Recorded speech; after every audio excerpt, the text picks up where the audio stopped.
you either test the pill or you don't test the pill, the person's going to take the pill anyway. It's important to have drug users as part of the debate.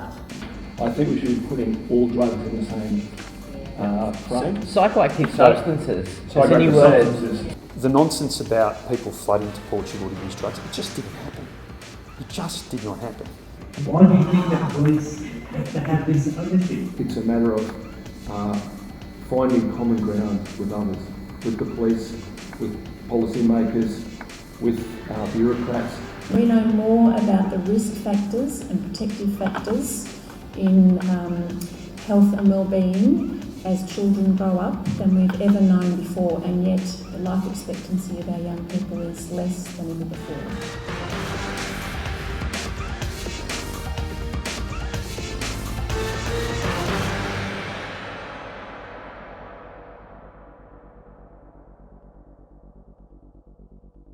Australia's history, which began with needle and syringe exchange in this space, but let's not forget, went beyond that through the 90s. We had the medically supervised injecting facility in King's Cross, which was established. Again, good evidence to suggest significant benefit there. We had here in Victoria a state government, at the time a Labor state government, promising to go to an election, who went to an election and promised to implement 5 or 6 medically supervised injecting facilities across the state. And they were elected on that platform. So for me, as somebody who is an advocate for reform in this space, I actually don't believe the nonsense that you can't have a mature and evidence-based conversation here. If they have the sophisticated testing equipment to determine the quantity of MDMA that's in their pills, they might take 1 pill instead of 2 pills. But more importantly, it provides an opportunity to have a discussion with the person and intervene before they even take the ecstasy pill, to provide some information on how they might potentially reduce harms associated with the drug use before they've even got the results of the pill test back. Police aren't testing the pills. No, that's right. So I don't quite understand why they're then taking ownership for... They're taking ownership of the outcome. The politicians say, here's your budget, fix it.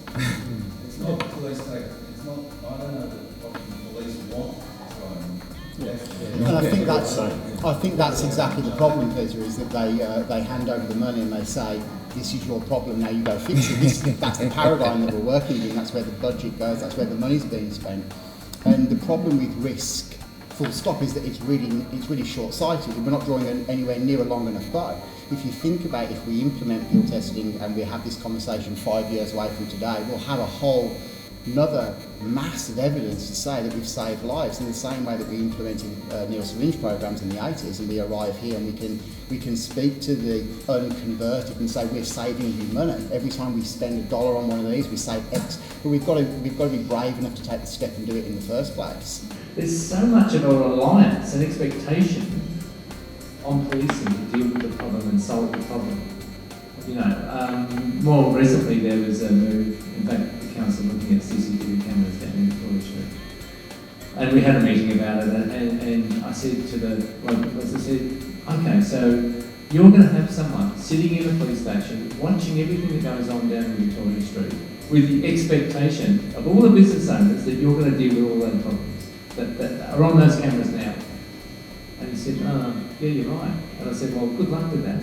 Because the expectation is that you're going to solve the problem. And you can't. You cannot solve this problem on your own. And it's ridiculous that we keep going back to police saying, fix the problem. It's easier to overcome an addiction than it is to overcome a conviction. And the fact that once you've been penalised for committing a really small criminal act, the impact that has on your ability to access education and housing and the trajectory of your life after you've been penalised for something which is just a very small part of your personality, part of your behaviour, has catastrophic